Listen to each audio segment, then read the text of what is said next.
السلام علیکم. زما نوم ارباب شیر علي دی. زه د پاکستان تحریک انصاف د پېښور ریجن جنرال سیکرټري یم.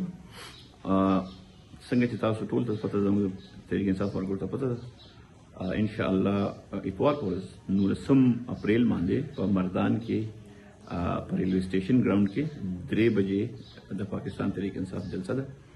دا جلسه د خان صاحب په هدایت باندې کېږي لګیا ده.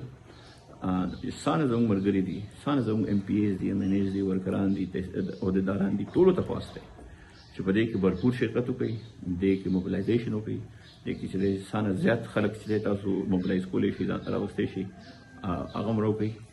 دا یو اهم جلسه ده. دې باندې به ډېر زیات په پارټۍ باندې فرق وروځي. دې سره سره چې زموږ سامره عوام دي د پېښور ریجن، هغه خاص کر مردان دی، بیا ورسره چارسده ده، بیا ورسره صوابی ده، بیا ورسره نوخار دی، بیا پېښور دی، نور سانه ایریاز دي. د دې زموږ ورکران ته هم دا خواست دی، عوام ته هم دا خواست دی چې دا چې کوم جلسې دي، دا چې کوم دغه دي، دا د خان صاحب په هدایت کېږي. دا زموږ موبلایزیشن چې دی د هغې لړ کې یو اهم چې دی جلسه ده. دې کې भरपूर شرکت وکړي، ځکه چې تر څو پورې خان صاحب رها شوی نه د ملک کې چې دی حقیقي ازادي نشي راتلی، او دا چې څنګه حالات د ملک روان دي دا به نور خرابېږي. ګراني تاسو وکړه، قیمتونه تاسو وکړه، پټرول تاسو وکړه، ډېر تاسو ټول ته دا خواست دی، عوامو ته دا خواست دی چې دې کې شرکت وکړي.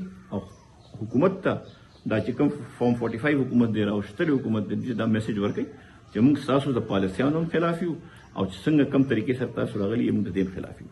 نو دا وخت او نیټه یاد وساتئ، 19 مارچ مردان 3 بجې ریلوے سټیشن ګراوند. ډېره مهرباني. والسلام.